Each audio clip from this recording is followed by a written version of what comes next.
Assalamu alaikum жигиттер. Кандайсыңар? Мен ТО-го келдім, ТО. Пропуск. Сюзам, откройся. Мен голосымды уат қочыркен айы.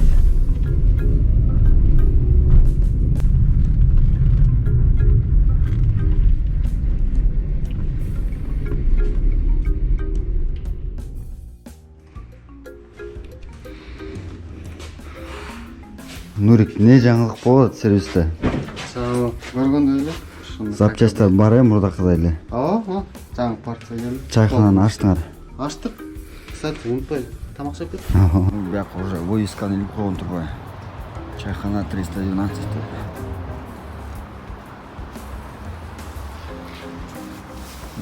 График работы 9-дан 9-га чейин. Да.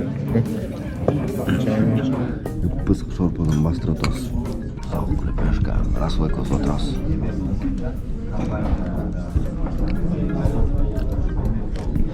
Султан чай. Чисто кыргызстанский атмосфералы шоро аралаш. Акка мен келіп жүрөм жигиттер. Негизи очередь жок, мага окшоп келем десеңер түштөн кийин келип. Түштөн кийинби Нуриге? Эртең мененби же? Обедке чейин, э? Еще саат канча болду азыр? Мисалы 3-төн кийин бир 5ке чейин кичине сабырак, э? Короче, либо эртең менен эрте келсеңер, очередь жок да. Же болбосо 3-төн 5ке чейинки промежутокты кармасаңар, прям жалгыз эле кирип кетесиңер. Мен азыр майда алмаштырдым. Мыякта сол жагында бир солдатик кетип калыптыр, чыкылдап. Ошону алмаштырдым. Так что эме боюнча Нурик, документтер боюнча мурдакыдай эле жасап атасың да, таксиге? Жаңы путевойлор мен бияктан ушактан эле жасаткам. Эгерде ким путевой керек болуп атса, маякта жазылып турган услуганын баары бар да, короче. Смело. Нурике жазып, чалып башын орто берсеңер болот, смело. Так, ассаламу алейкум, жигиттер. Кандайсыңар? Ну да, конечно, я же за них оплачиваю их косяки. Ну, я говорю, сейчас разберемся, узнаем, если реально спер, то будем уже через ментовку решать. Все. Уктуңар да? Ушундай случайлар жаман көбөйүп кетти да. Доставкада иштеген биздин өзүбүздүн эле кыргыз бир туугандар доставканы алып барат, ошойдон жок. Пилот такси менен жазышып атам. Өткөндө дагы 2 случай болгон, аны дагы айткам. Бирөөсү карызга заправка бензин куюп коюп, ошойдон жок болгон. Бирок аны менен мен чалып сүйлөшсөм, ооба кичине кыйынчылык болуп калды. Төлөп коем деген. Аны мен сураганда жокмун, төлөдүбү же төлөгөн жокпу депчи. Ал эми экинчи случай болсо, тоже доставка алып баратып, доставканы алган бойдон жок. Байкеси менен сүйлөшсөм, ошо байкесинин аккаунт экен. Мен братишкам иштеп аткан, ушундай деп телефон номерин берип, кийин блокировка кылып салыптыр да менин номеримдичи. Мен ошо бойдон ответ күткөн бойдон эч кандай жооп алган жокмун. Бүгүн жазып атат пилот такси. Тоже кыргыз бала, 99-жылкы бала экен, Темирлан деген. Мен номерин берчи деп номерине чалсам, албай атат.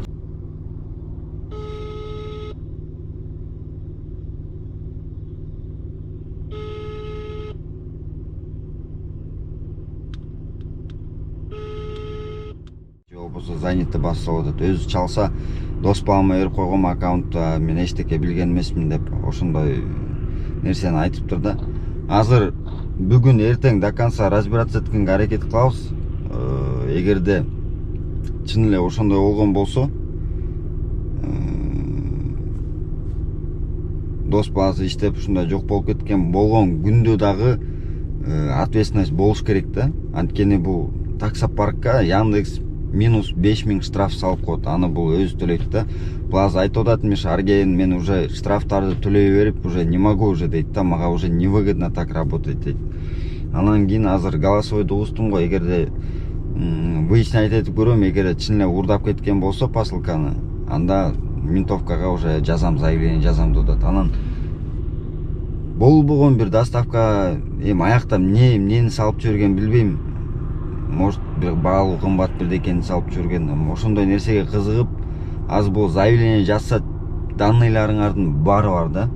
Таап алыш Россияда билесиңер 5 мүнөт бат эле таап коет. Анан ошонун артынан жанакындай ызычы болуп тияка кирип кетип, бияка кирип кетип, ошол алган посылкаңардын акчасы айланып туруп 10 эсе чыгат да. Ошондуктан келгиле токтотолу ушундай нерсеничи. Өзүбүздүн кыргыздардын артына эле жаман туура эмес нерсе келип атат да. В настоящее время абонент занят. Пожалуйста, попробуйте перезвонить позднее. The number is busy at the moment. Please try. Жигиттер, ситуация мындай болуп атат. Мен азыр именно ушул доставка кылган балага чала албай аткам, берки дос баласына чалдым. Дос баласы подключение кылдырып тур да муну пилот таксигечи. Мен данныйларын эле жибергем, кошуп койгула доставкага деп. Бала Тюменден келген, ушу доставкага чыгам деп. Доставкасы эң биринчи заказ экен. Кошулгандан кийин биринчи заказ кылып, ошо посылкасын апарып бербей коюптур. Анан мен кичине мында провокация кылып, СМСке жазып койгом. Тиги Темирлан деген балагачы деп туруп чалсам, сразу алып атат, алып посылка эмне болду эле десем, мен дос балам иштеп аткан, менин аккаунтум мен дейт. Анан дос балаң каякта десем, үйдө дейт. Сурабайсың, эмне болду ситуация? Заявление жазып салса, билесиң, аккаунт сеники экен, сенин атыңа жазылат заявление десем. Дейт. Анан мындай адамдын сүйлөп аткан сөзүнөн эле уже түшүнүктүү болуп калат го. Даже мындай ситуацияны түшүндүргөнгө да аракет кылган жок да. Мындай болуп калды эле, тигиндей болуп калды эле, же болбосо мындай болуп атат, ситуация тигиндей болуп атат деп айткан да жок. Ошентип телефонду коюп салды да. Мен азыр эмеге видеого жаздырам деп унутуп калыптырмын. Мындай чалып атсам случайно эле алып калды да. Азыр как раз мага Миша жазып атат. Да, слушай, тот чувак, который... Его именно номер. Алло. Алло. Алло. Брат, сен брат, атың ким?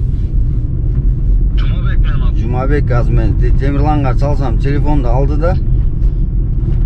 Анан кийин мен дос балам иштеп аткан деп туруп эле мындай даже ситуацияны түшүндүргөн да жок да, ошентип туруп эле телефонду коюп салды да. Мен жакшы эле мындай предупреждать этип айттым, заявление жазса сенин атыңа жазылып калат, данныйларың сеники экен депчи. Анан мен ортого түшүп мындай ситуациясын билип, нормально бир жардам кылып коеюн десем, телефонду коюп салып ошол ойдон албай койду да. Так что кийин жаман бирдеке болуп кетсе жаман көрбөсүн да.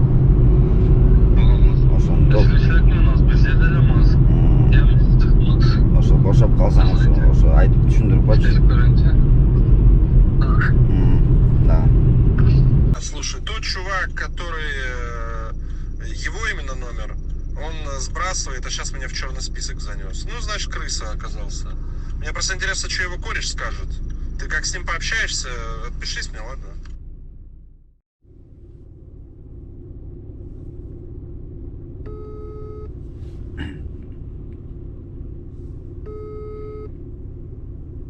Да, привет.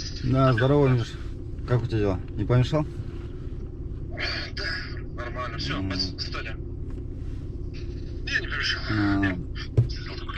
Что там, того пацана нету, да? Да, нет, не столько. Что он мне сегодня отписался, я ему, тому написал. Ага. И он мне, не знаю, он нормальный пацан, он такой, типа, слушай, там, я вообще не при делах, меня просто, типа, знакомый, не его знакомый, а просто какой-то знакомый, искал парк. Вот, хотел работать в доставке, я ему, типа, дал контакты, а дальше, говорит, даже не знаю ничего, я ему звонил, он, говорит, трубки не берет, заблокировал. Он говорит, мне Арген звонил, блогер, тоже со мной разговаривал по этому поводу. А тот пацан, который вообще тебя заблокировал, да? Ну, который... Он заблокировал 2 моих номера, то есть я ему звонил сначала с Паркова, потом звонил с своего, то есть он сначала сбрасывал, а потом заблокировал. Ну, заблокировал, то есть когда ты звонишь, у тебя сразу пишет, что он занят. Да, он и меня заблокировал. Ну, значит, просто крыса такая, я тебе говорю, значит, так в планах и было, чтобы шваркнуть, типа, и все. Это же его, тем более, первая доставка была, да? Это была его, помимо того, что первая и последняя доставка, вот, и он нигде не числится, то, чтобы ты понимал, по такси, ни в доставке, нигде. Я же все это пробил. То есть это на эти права никогда... Но, в принципе, он по ним никогда и не зарегистрируется больше. Понятно. Так что такая история. Да. Так и пропал. Ну, предыдущий он мне написал, что его... он взял доставку из Вкусвилла, потом его сбила машина, потом он ничего не помнит, потом больница, он там месяц лежал в этом, но он там просто перестал отвечать. То есть я ему говорю, напиши в поддержку, чтобы разобрались, да. Да, Сказал, хорошо, да, напиши. он тоже говорит. А тот оплатил за заправку, который заправился в долг? Не-не-не, он не оплатил, я ему еще раз написал, он сказал, ну, типа, что вот так и так, потерпи немного, я оплачу. Не оплатил. Короче, все втроем, Да. в одно место пошли, да? Там их больше, это я тебе просто про самых таких отчаянных. Там же у кого-то дальше, кто-то там где-то накосячит, там штраф сделают, они там перестают работать. Видишь, штрафы приходят спустя неделю, 10 дней, вот так вот. Штрафы не сразу. То есть у того чувака, вот которого вот мы разбирали сейчас, это заказ был 8 марта. Там, походу, какой-то подарок был, да? Вот такой нормальный, да, походу? Ну там еда из ресторана была. И он, не знаю, может он голодный был, конечно, хрен его знает. Охереть, блин. Я-то думал, там что-то ценное, может, ему удачно первый заказ попался, он повелся на это. Нет, если там было что-то ценное, то на парк повесили бы не 5000, а насколько ценное? 50 тысяч, 60 тысяч. Ну, То есть, да. видишь, тут же многие парки, кто подключают курьеров, доставку, они делают депозит. Да, там у кого-то это там 2000, у кого-то 3000. То есть, грубо говоря, чтобы курьер не мог снять. Ну, то есть он работает, и он может снимать там, например, больше, все, что больше 2000 на балансе. Меньше.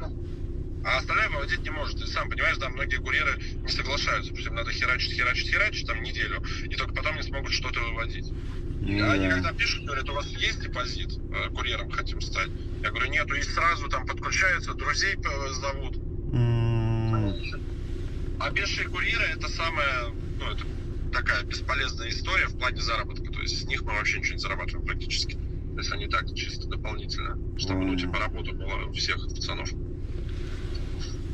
Понятно. Это то же самое, что я скажу, Арген, какого хера твои киргизы меня кидают, да, тебе предъявы кинут? Ты же тоже не при делах. Ну, пока меня кидают только киргизы. Пока ни одного ни узбека, ни таджика. Ну, видишь, вот это самое обидное, блин. Ну, ведь для тебя я понимаю, конечно. Что там, заказ уже первый? Да. Ладно, Миш, я еще попробую, блин, что-нибудь сделать, если, ну, навряд ли, блин, по общению вчера. Ну да, ты не парься, я же без тебя, без претензий, я ему написал, я говорю, я к тебе претензий не предъявляю, я просто попросил связаться, там, как-то решить, ну, по-человечески чисто, как бы, ну, он вообще же при делах. Ладно, хорошо, Миш, на связи тогда. Все, давай, пиши, звони. Ага, давай. Пока-пока. Обидно жигиттер, обидно. Жалаң кыргыздар кидайт этип атат. Бир да өзбек эмес, бир да таджик эмес, эч ким кидайт элек. Пока только кыргызы кидают дейт. Айла жок эмне.